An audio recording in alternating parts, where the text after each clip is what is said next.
хотя, кто знает, может быть, там по инерции еще и какие-то спецслужбы США участвуют, но британцы-то 100%. This is my video update on this Monday afternoon, June the 9th, coming to you from Athens, Greece. Let's talk about some news. And let's start things off with Zelensky's interview with Martha Radish of ABC News. And this interview was recorded sometime last week, but we had some parts of the interview on social media over the weekend. And I talked about some of the things that Zelensky told Martha Radish during this interview, but the full interview aired on Sunday.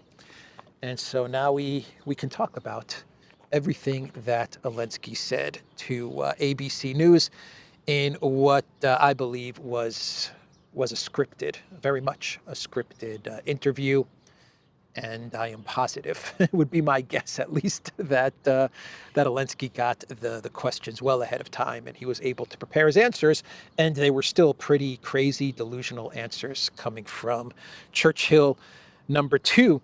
He told Martha Radish that when it comes to drones and dealing with the Russian drones, that Ukraine has been betrayed by Trump. And the Biden administration, Lloyd Austin, had promised Zelensky 20,000 cheap missiles. These are missiles that, according to Zelensky, were going to go to Ukraine and they were going to be used to deal with the Shahid drones. That is what Zelensky called the drones that Russia is using. He labeled them as the Shahid drones so that he can reference Iran and so that he can imply that Iran is helping Russia to hit Ukraine with drones. Iran is a participant in this conflict. That is what Zelensky wanted to get at. That's why he called them the Shahid drones.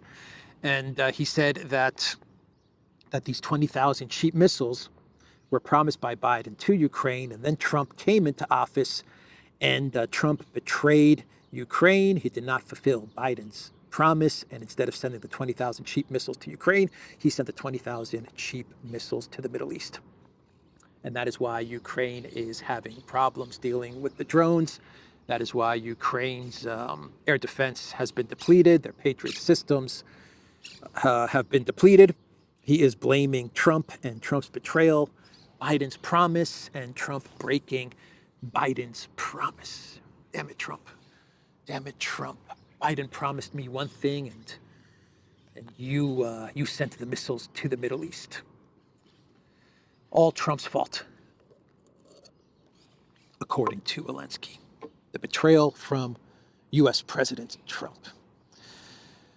Zelensky was asked about whether Trump believes that Putin believes he is winning the war. That was what Martha Radish asked Trump. Do you believe, Mr. President, Mr. Green Goblin, do you believe that Trump believes that Russia believes it's winning? And Zelensky's answer was, Miss Radish, yes, Trump believes that the Putin believes that Russia believes that Trump believes that Podolyak. What is the question again, Podolyak? I don't know.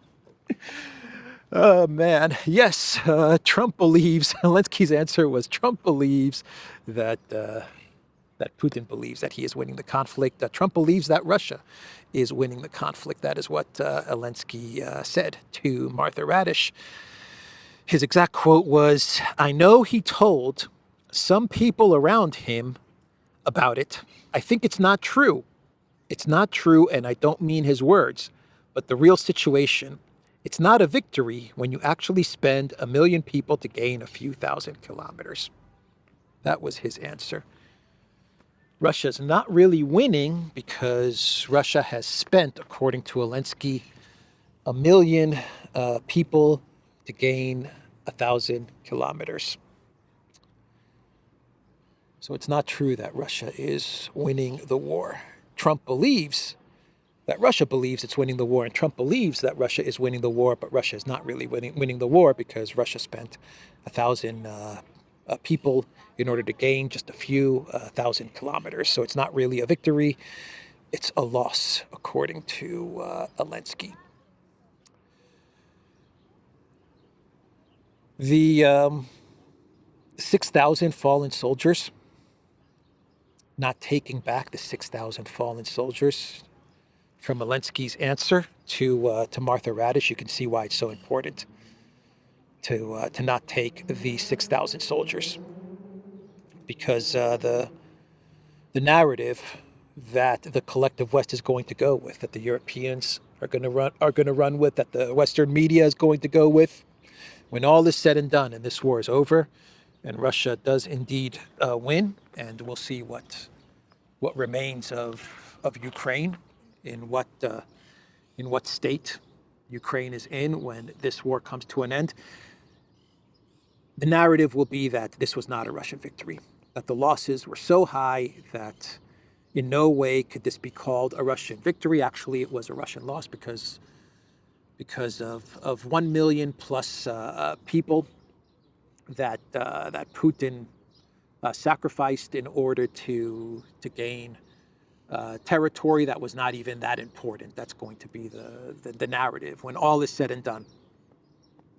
That's why it's important to not take those 6,000 fallen soldiers, because that completely blows apart Zelensky's claim, which is that Russia has lost 1 million plus and Ukraine has only lost 45,000. That is what Zelensky told Piers Morgan in February of 2025. And Piers Morgan, being the geopolitical genius that he is, he actually believed Zelensky.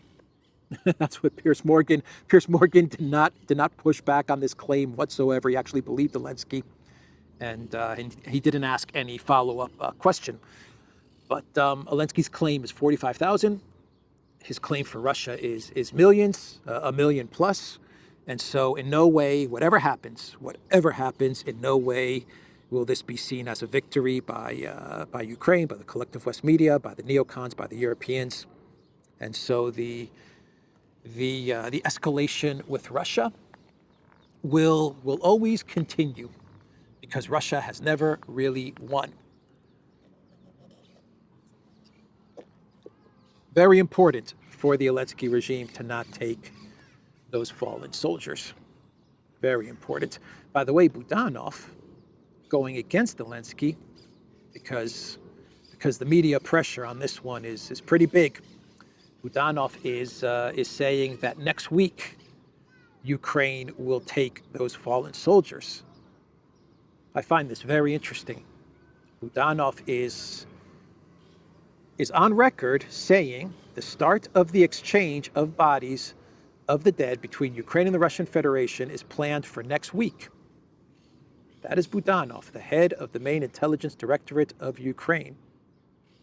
Zelensky said nothing, no official statements from his government, from his administration, and here you have his intel guy, military intel guy, because of all of the pressure from this situation with the fallen soldiers, having to come out and say we are going to collect the bodies, but next week. Why not this week? Why not now? No, next week, not now. Next week is what Budanov is saying. Zelensky, quiet. Collective West media, quiet.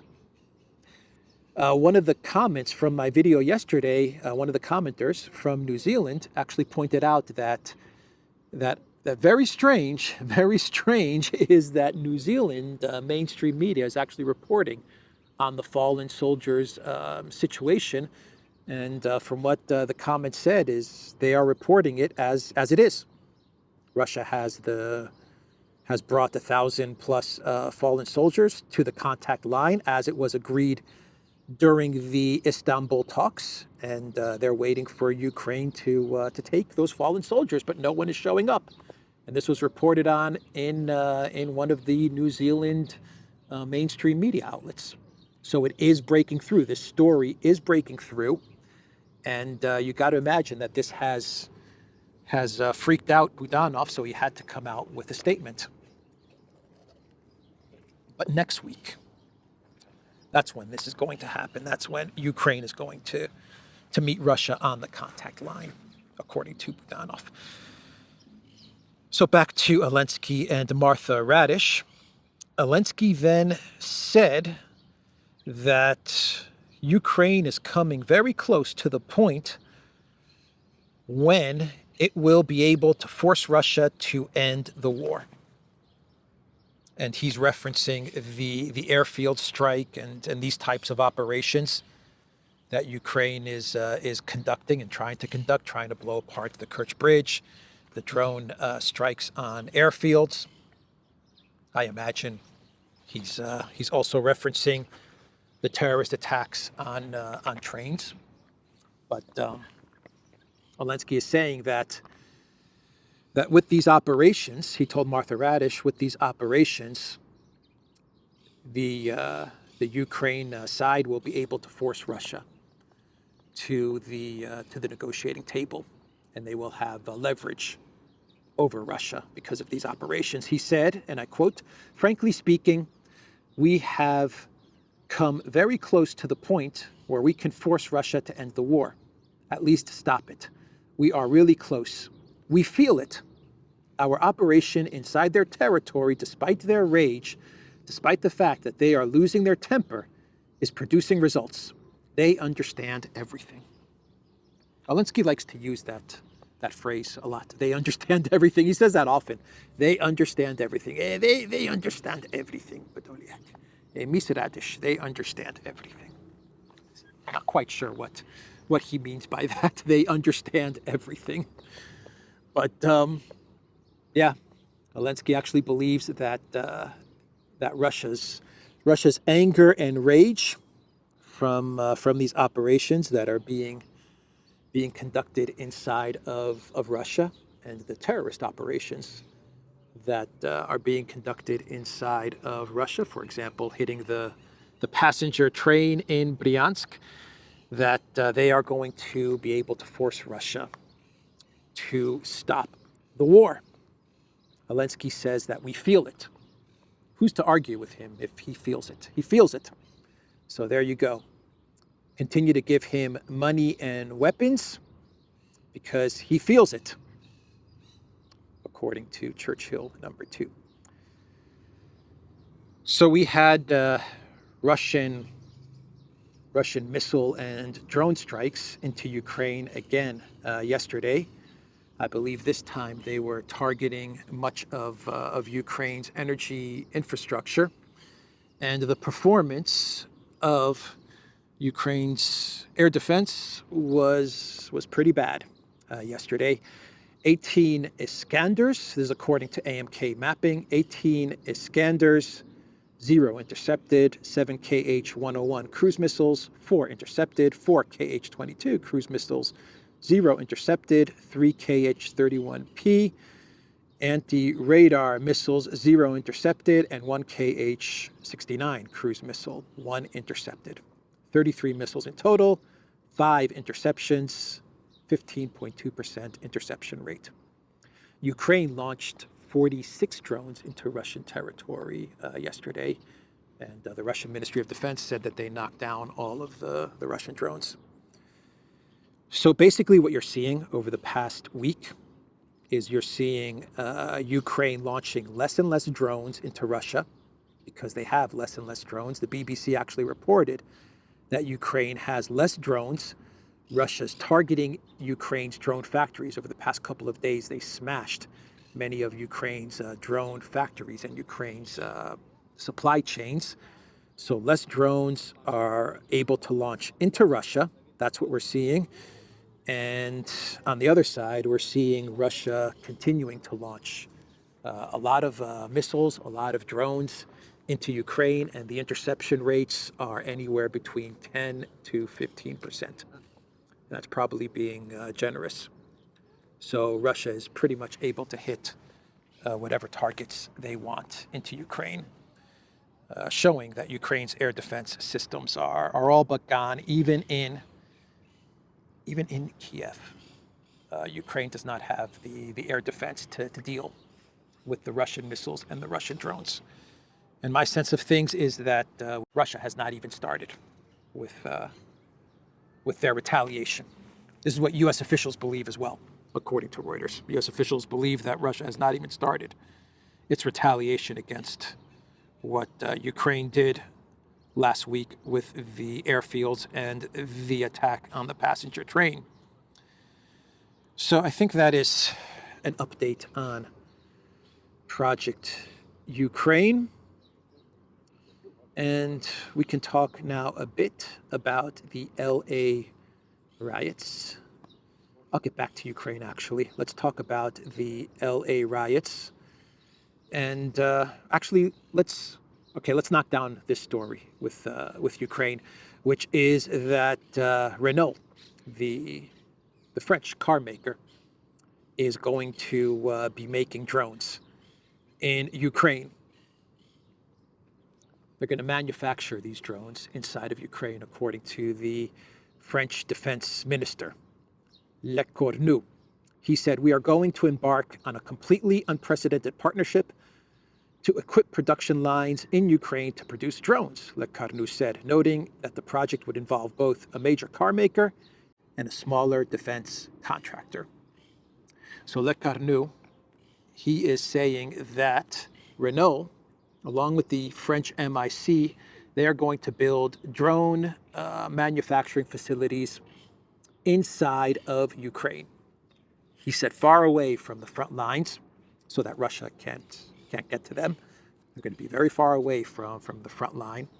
And they're going to build a production facility where they are going to manufacture drones in cooperation with Ukraine, and drones that will be used to fight Russia. And they're going to be very far away, according to Le Cornu, the defense minister, very far away from the front lines.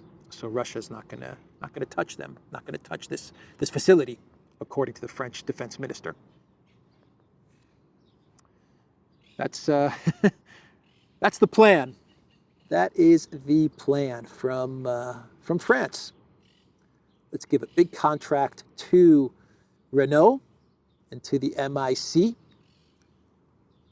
Let's talk about a facility inside of Ukraine to build drones, which will never happen, but the money will get dished out to the contract will definitely get signed. The money will definitely get dished out to the MIC and to Renault. The facility's never going to happen. Never, ever, ever.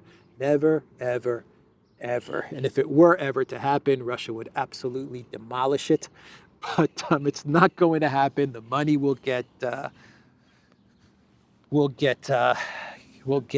budgeted and sent to the MIC and to the car maker, and 10% for the big guy, and that'll be that. That will be that. You see why they love Project Ukraine so much? The globalist elite, the political elite, the military-industrial complex, the car manufacturers. Why Project Ukraine is so profitable for them.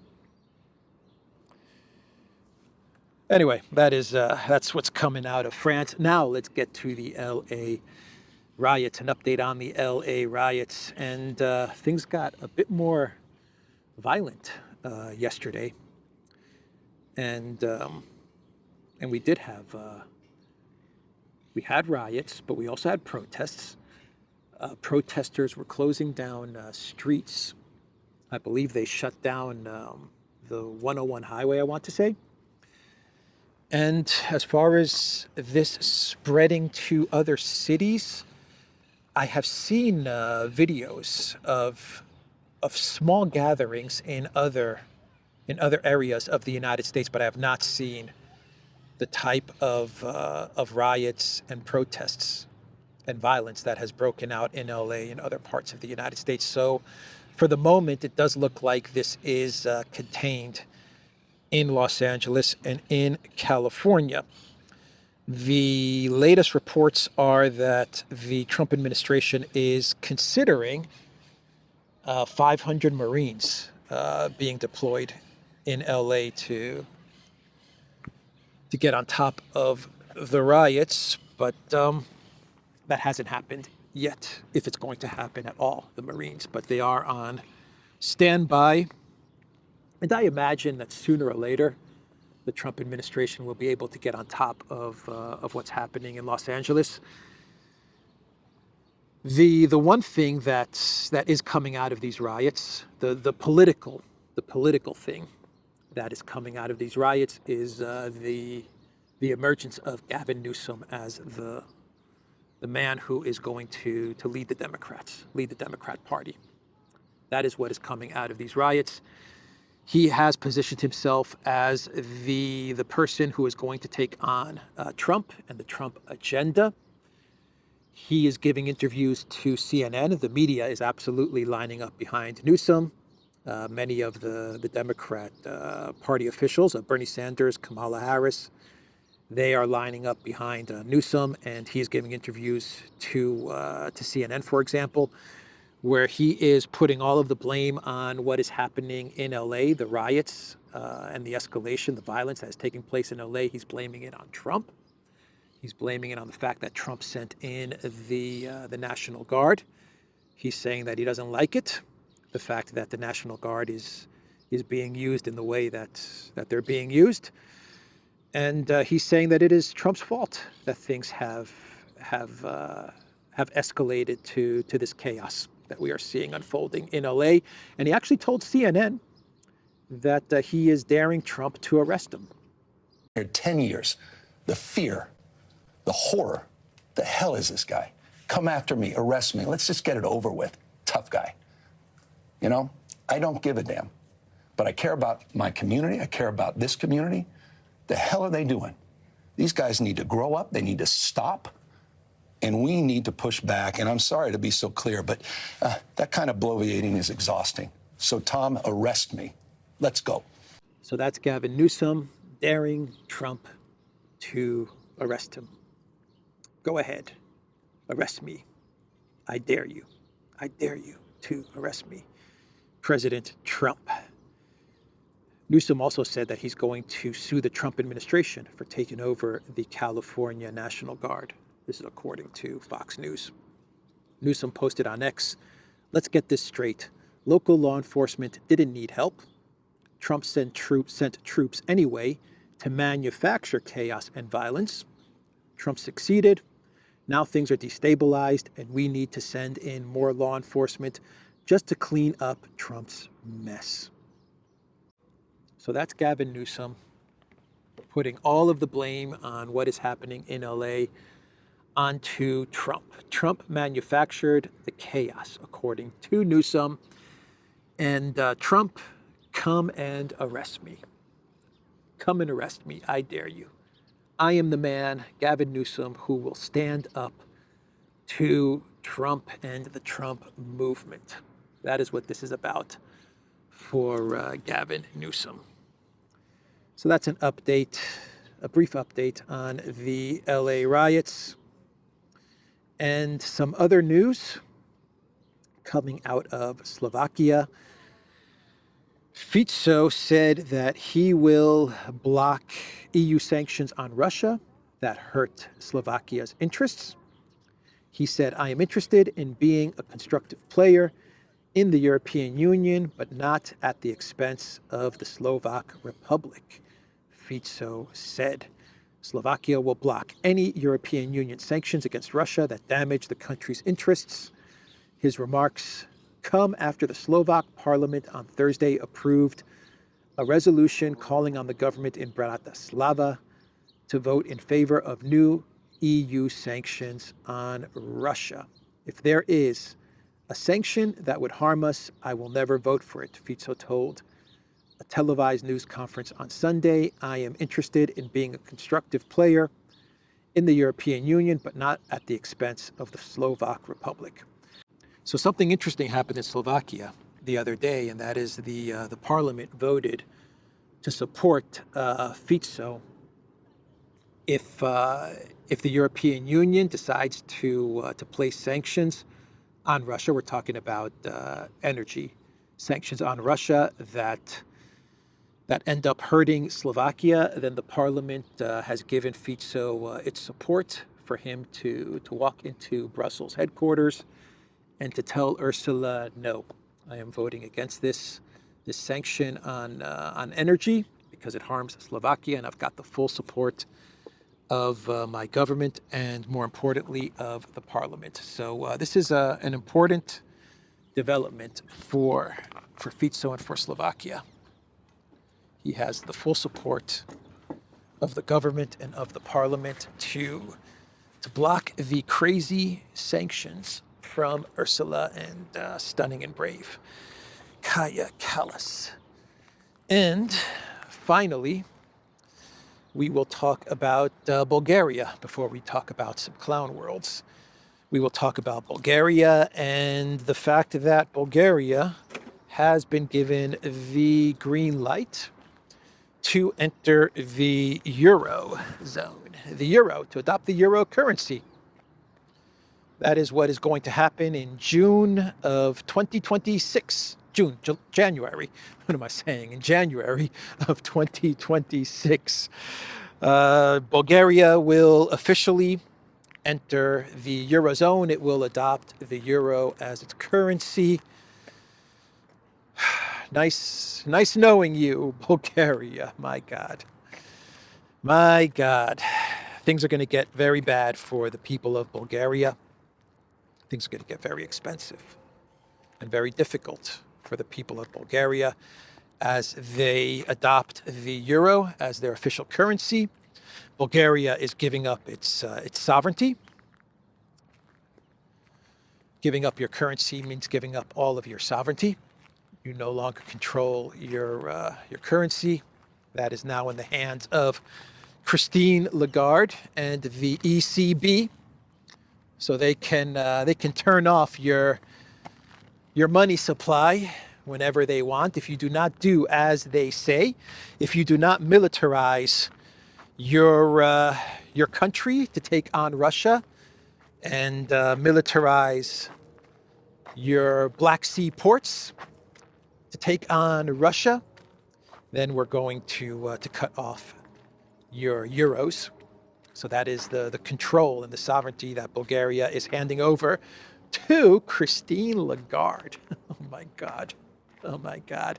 The oligarchs and the politicians are very happy because the oligarchs and the politicians are going to become fabulously wealthy from adopting the euro. I've seen it play out in Cyprus. I've seen it play out in Greece. That's how this goes. The very rich become incredibly rich. The politicians love it. The oligarchs love it. The people pay a very heavy price, man. It's going to be very, very difficult to eke out a living in Bulgaria once they go on the euro. And once you hand over control of your currency to Brussels, good night, man. Good night, lights out. So anyway, that's a big story that not many people are talking about, but Bulgaria has been given the okay to adopt the euro.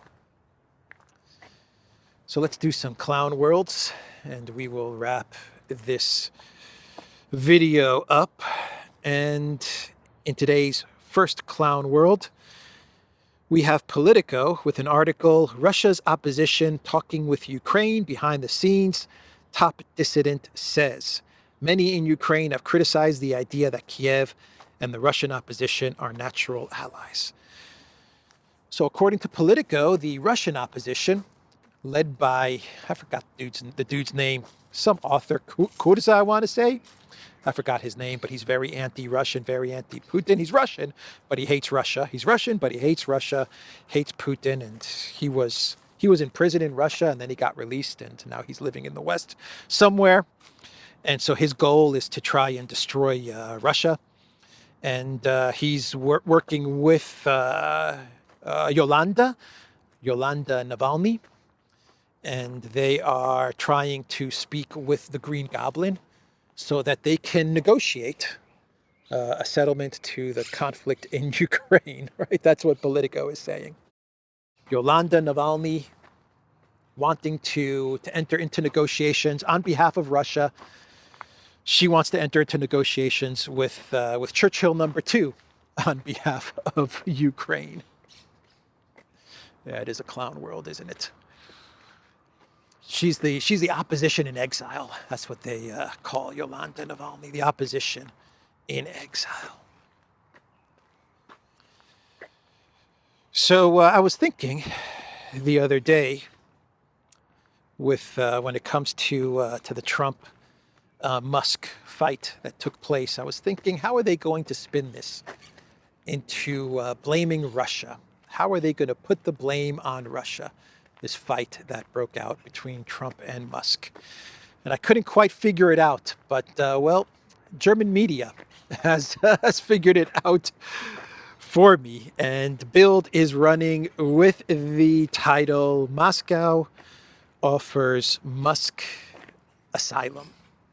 That is what Bild is saying. And Newsweek is coming out with a title, Trump canceling Musk's SpaceX contracts could force the U.S. closer to Russia. Bild figured out a way to involve Russia in the Trump-Musk argument. I think this is bird food, right? That's the way it looks, I guess. But Bild figured out a way to spin this into Russia, offering Musk asylum. I wonder if Musk is going to take up Putin on the asylum offer. Not that Russia has offered Musk asylum, but you know, let's pretend. Let's pretend. You're Bild, after all. Bild likes to pretend when they report on things. And then you have Newsweek asking the question, what if Trump cancels SpaceX contracts? If Trump cancels SpaceX, then that means that Russia is the only game in town. The U.S. is going to have to get closer to Russia. What does that mean for Zelensky? What does that mean for Project Ukraine if the contracts for SpaceX are canceled, forcing Trump to have to work with Russia and Russia's space program? That would put Churchill #2 in a bit of a bind, wouldn't it? That's Newsweek for you.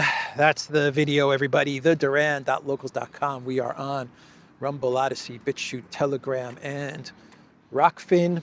Go to the Duran shop, pick up some merch, like what I'm wearing in this video update. There is a link in the description box down below.